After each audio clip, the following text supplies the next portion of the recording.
and this is my part 2 in this series of the difference between heat emboss and the paper embossing. I don't really know what they call this because each company has a different term for this. Texture embossing, impressions, but this is an embossing folder, and it's a piece of plastic, and it has sort of a male impression and a female impression.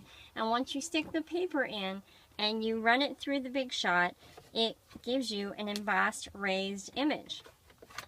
I will show you quickly how to do that, and then I will show you what you can do with the image when you're finished. It's just a simple crank, and you can do with a cuddle bug, you can do it, there are many different things on the market, but of course I prefer the Big Shot because it is very big and you can do many things, not just impressions or embossing folder. You can also do cutting, die cutting, and those sorts of things, which I'll show you when I do my series of what can the Big Shot do.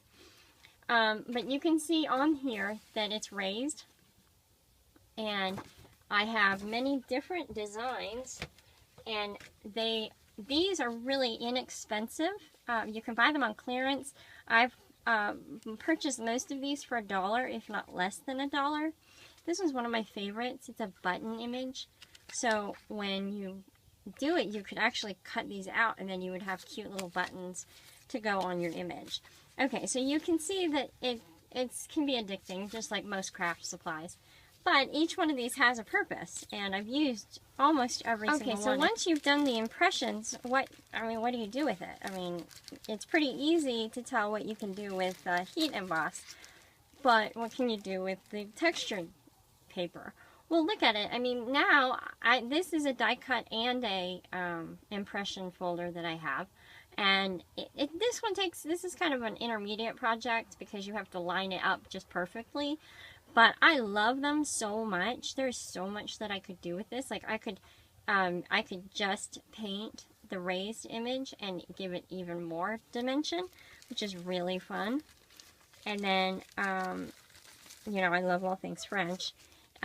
Here is a graduation card I made, and the card itself was run through the impressions folder, and then the shapes were added to for the owl and the graduation cap. Now my favorite is the 4th of July card because it has the combination of heat embossing with if you look at the lettering, and you can see it's raised, you can see the reflection of the light, and then of course the glitter tape, but you can see the white element of this card has been put through the impressions folder, embossing folder that has the compass on it.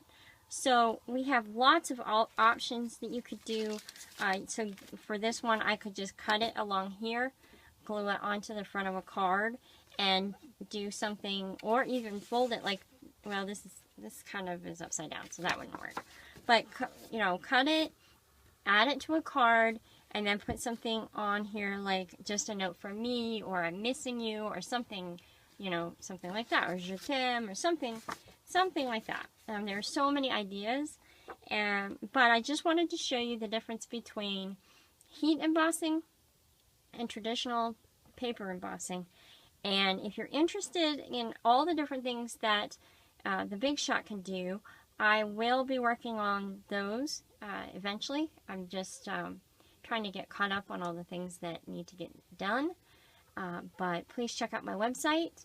The link is in the comment section below, and let me know what you think about this video. Thank you for watching.